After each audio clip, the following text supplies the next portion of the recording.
I am a broken woman, haunted by the loss of my family. They perished in a house fire, leaving me alone with my sorrow and pain. I turned to alcohol and drugs to numb the ache in my heart, but it only made things worse.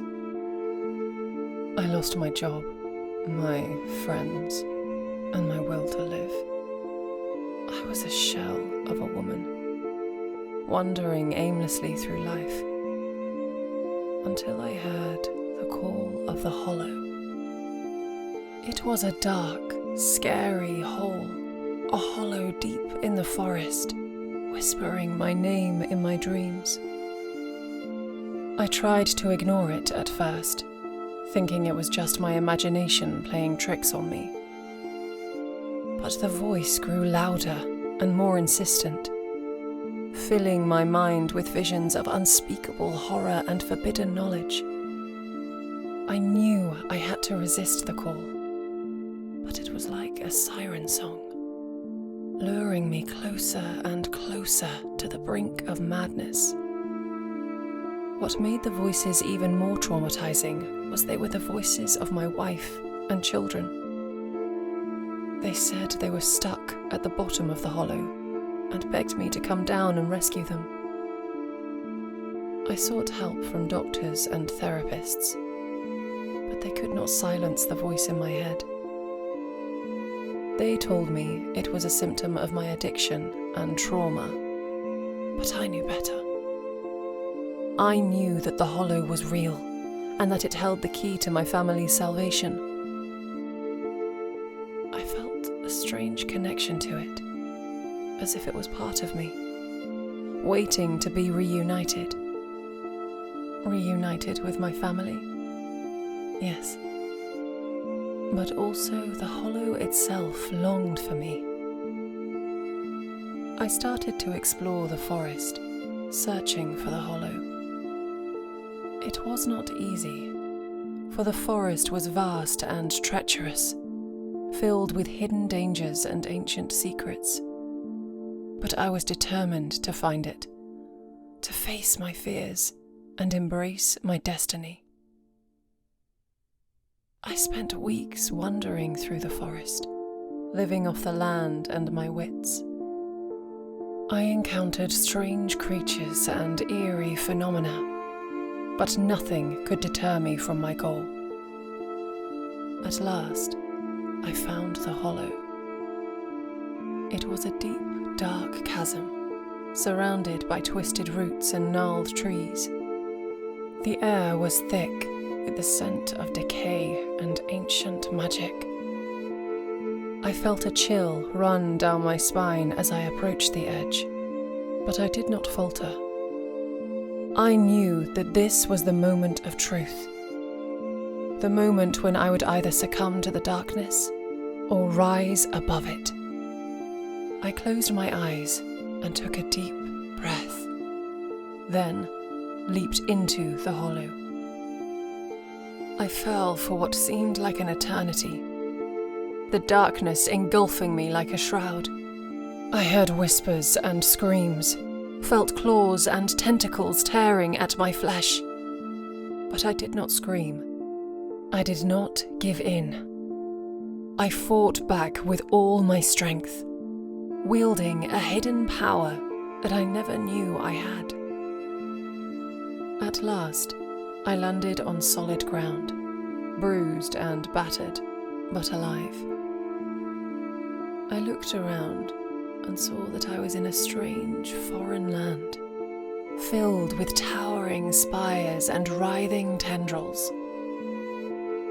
I knew that I had crossed over into another dimension, a realm beyond human comprehension. I walked through the foreign landscape, encountering a sense of dread at every turn. I felt a sense of awe and wonder, mixed with terror and madness. I knew that I had made a horrific mistake coming here. My family was not calling to me. It was only the hollow.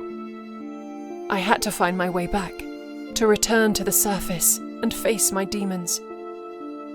Finally, I found my way out. As I emerged from the forest, I felt a sense of freedom and power, as if I had conquered my demons and overcome my fears. I was a new woman reborn from the darkness of the hollow. I had a sense that because I was able to overcome my fears and journey deep into the hollow, that it had returned my family. They were waiting for me at home. Jubilation rose from my belly through the top of my head. I was filled with light and joy. But as I walked down the street, I noticed something strange. People were staring at me, whispering to each other, and crossing the street to avoid me. I shrugged it off, thinking that they were just afraid of my strange appearance and wild demeanor. As I got closer to my home, I saw that something was terribly wrong. The house was empty, the windows were broken, and the doors were wide open. I felt a sense of dread wash over me, as if I knew what had happened. I stepped inside, calling out for my family, but there was no answer. I searched every room, every corner, every nook and cranny, but they were gone, vanished without a trace, leaving behind only a few scattered belongings and broken memories. I fell to my knees, feeling the weight of my loss crush me like a boulder. I had sacrificed everything for the hollow, only to once again lose the thing that mattered most. My family was gone, and I was alone. I tried to go back to the hollow, to seek answers and redemption, but it was gone, vanished like a dream, leaving behind only a dark void and a lingering sense of dread.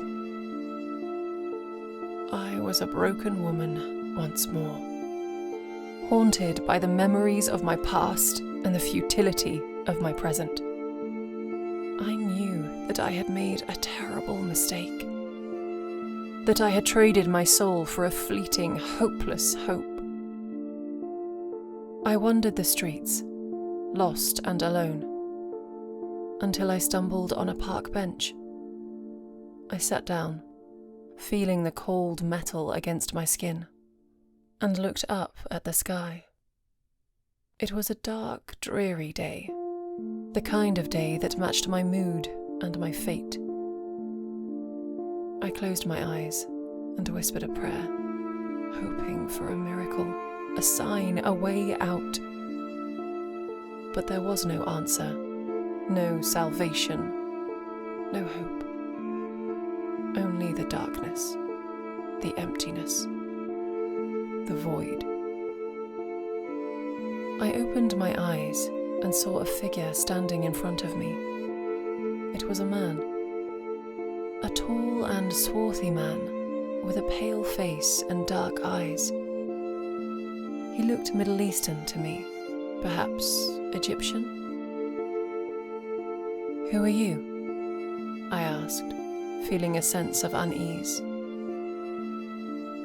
"I am the collector," he said, his voice cold and distant. "I have come to collect your soul." "What do you mean?" I asked, feeling a sense of panic. "You made a deal with the Hollow," he said, "and now it is time to pay the price." I tried to run, to scream, to fight, but it was too late. The collector grabbed me by the arm, and I felt a sharp pain in my chest. I looked down and saw that he had plunged a dagger into my heart. I fell to the ground, feeling the darkness engulf me like a wave. I saw my life flash before my eyes, the good times and the bad, the love and the loss. I saw my family, smiling and laughing. And I knew that the hollow kept its end of the bargain. And then there was nothing. Only the darkness, the emptiness, the void. Now I rest peacefully, adrift in the mythos.